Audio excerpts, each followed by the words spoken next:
Just a couple more of Gabe's pumpkins. We're working along. Like I say, the pumpkins I don't put a lot of effort into. If they grow, they grow. If they don't, they don't. Most of the time they do really well though. They seem to grow fast, kind of like that field bindweed, enough that they can compete and do what they need to do. And I'll find these. We planted pumpkins every 10-12 feet along this top swale, just so they could kind of cover out. All right, guys. I don't know if you can see that or not. Gabe, show them where the asparagus is at again. We ended up going through and planting asparagus all along these two swales, where, I mean, basically it's a ditch system. Asparagus love ditches all around here. It grows wild all over, but I kind of wanted to have my own private asparagus patches. So we ended up planting asparagus on both these swales between last year and this year. None of it's matured enough to pick yet. Basically let it go and let it go to seed. Soon enough, hopefully. We'll see what happens. All right, guys, just another elderberry. This is one of my other ones doing really well. You see all those flower heads at the top? Those are all going to be berries. Once again, Gabe's just over 5 feet tall. That's twice his height almost. That's 10 feet. Doing really well.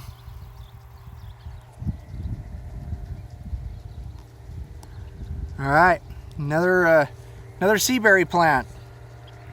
Like I said, I've got these spaced out. I've got another good thing about a seaberry, and there's some of the reasons I space them out and I kind of stagger things. I've got elderberry, peach tree, apple trees, like I say, seaberry.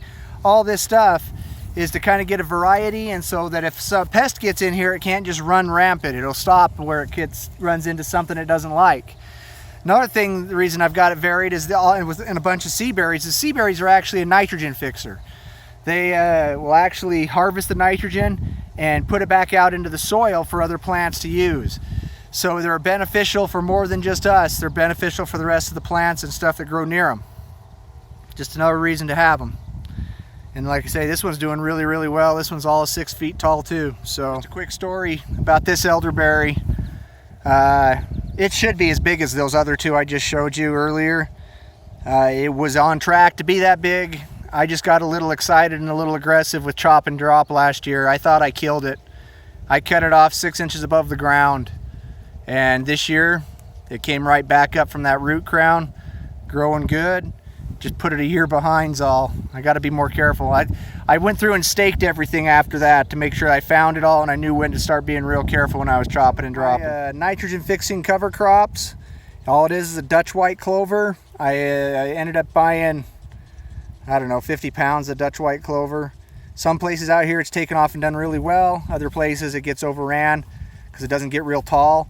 But that's just one of the plants we've put down. I put down buckwheat, vetch, the Dutch white clover, crimson clover, all that stuff. It's just different stuff to beneficial wise, and better have that than weeds. What's that? That's right, that's bamboo. I had a friend and a subscriber. He had a big clump of bamboo in his yard. Then he said where he put it, the neighbor his runoff from his watering always seemed to run into this one spot, and the bamboo took off like crazy. So I ended up getting a couple starts from him, broke it up, and I actually planted bamboo up and down the top swale on the top side of it in a dozen different places. They've all taken off really well. Just a grass basically, all it is, but once it grows up and those stalks harden out, they work really good for plant stakes and all sorts of stuff. And wasn't going to put much above the swale anyways. We'll probably end up grazing some animals through here at some point, but it's going to we'll wait till after some of this stuff's established. But yeah, just another one of those things to add diversity, function stacking, and try to get multiple things in here that we can use in different ways. Another apple tree. This one's in its official home. I'm way down up on the north end of the top swale, almost to that where the pond's at and the haystacks are at. This is where I got a bunch of the apple trees right now. This one I think I ordered through Burnt Ridge Nursery. They had a sale because it was unknown variety. They forgot to tag some stuff when they grafted it, so I have no idea what it is. We'll have to wait and see how well it does. I've got 2 or 3 along here about this same stature. If you haven't seen my other videos on the grafting that I'm doing, once those are, next year I'm going to end up bringing all those whip grafts I did out here onto the swales as well, and actually probably continuing the swales going west down below, put another section in. So I have spot to put all the apple trees. I don't know what we're going to do. We're obviously for us and for family and friends. And I don't know if I get to a point, we might do a U-pick or something. We'll figure out some way to utilize it the best we can. So yeah, just like I said, once again, diversity. We're looking for different things all throughout here. We want to change things up. It breaks up the insects that are in the pests that are going to destroy one thing. It makes it so they can't just run through it rampant. It stops them. So something to think about when you're designing your different setups and your swales and your whatever you got going. All right, guys, this is one of the disappointing things. This is an elderberry. I had 2 of them. These were last year. They did phenomenal last year. They started out great this year, grew up tall and strong, and all of a sudden I had 2 of them just die. I'm not sure. The bindweed got up on it over the last week because it was dying. I didn't pull it off of it this last walk through. But the other one, same thing. I don't know. I do have a little bit of a mouse and vole problem here. We got plenty of that going on, so I don't know if something got in there and ate the roots off underneath them or what. I'm kind of hesitant to pull them all the way out, hoping that next spring I'll get a new start coming out from the ground somewhere right here near it. We'll just kind of see what happens. I don't know. Not everything works all the time though. I mean, you got to plan for the failure just like you plan for the success. So yeah, it's one of those things.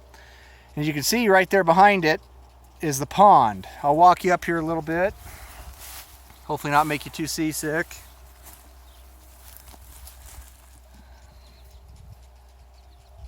And all this is when I had the Mini X in here and we were digging out these swales, which once again, if you guys haven't seen my swale videos, watch that. But just a quick rundown, all a swale is a ditch on contour.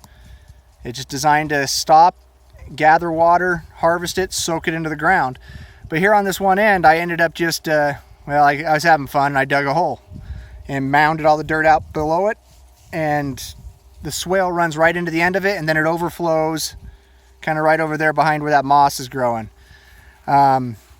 I'm obviously running water into it right now. It doesn't hold water all year round. It will hold water longer than a lot of stuff.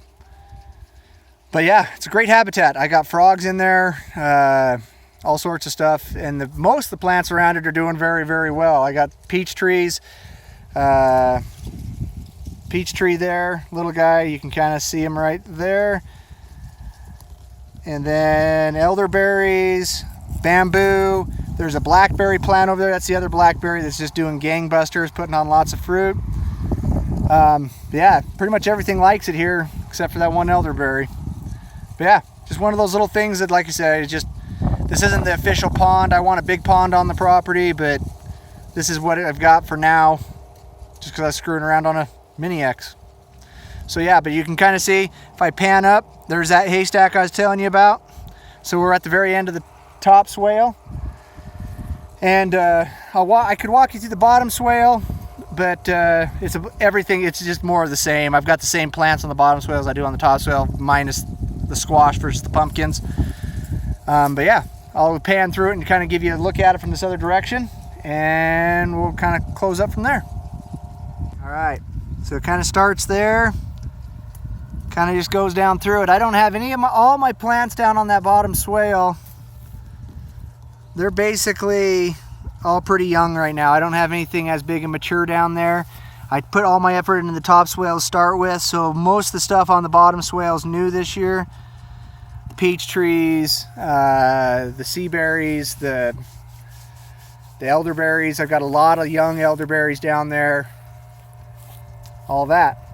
And we can just keep panning through. You can see the house and the barn there in the background. Solar panels are back there, kind of hard to see in this video. And some of the cows that I've got leased out for the pasture to eat off that grass down there. All right, guys, just one more quick shot here. You can see that's the top swale right in front of us. I got the plants on it. Right beyond that is the neighbor's property on the other side of that fence. Everything on the downhill side of that swale is green, growing tall, really liking life. As soon as you get up onto the other side of that, up at the top end of the swale, starts to dry out, starts to get kind of dead. And then, I don't know if you can see that, but that's southeastern Idaho. We've got sagebrush. We've got lots and lots of sagebrush. It's crazy how we can go from a high desert plain to a lush, green, plant growing environment with just a little bit of landscape modification and putting a couple features in that help harvest water and hold on to it. Good stuff. All right, guys, there's your rundown of the swales. Kind of what we've got so far. Like I said in the beginning, the swales here, out here on this high pasture at the very end of it, it's kind of like a zone 3 almost. I don't get out here, I get out here maybe 2-3 times a week. It's kind of just, I let it go to its own deal. I pull the field bindweed where I need to, keep it off of plants, and we just kind of make sure things are growing and establishing well. Once again, we don't get water on this all the time. Every once in a while I do turn water out on it, but most of the time it's just gathering and harvesting its own, the natural rainfall, the little that we get, and the snow melt. I haven't turned anything out to pasture on this yet because everything's still so young. I don't want anything to get destroyed by cows or goats or anything like that. But yeah, so Gabe, what do you think of the swales? It's good. It's good, huh? Lots of stuff grow up here, huh? Yeah. Yeah, Gabe and I, for part of his homeschool stuff, we end up coming up here and he'll come with me and he helps identify plants and what they're good for and what we do with them. So it's a good thing to do if you ever have the option to keep kids involved with this kind of stuff. It's not your conventional everyday school stuff, and Gabe does plenty of that, but it's good to get him out of the house and it's good to get him out here so he can see this stuff and so he has an understanding and an appreciation for it. But anyways, we're just here trying to live a more self-reliant lifestyle and promote modern homesteading. This is Gabe and Adam with High Desert Hollow, signing out. Gabe? Bye. See you later, guys.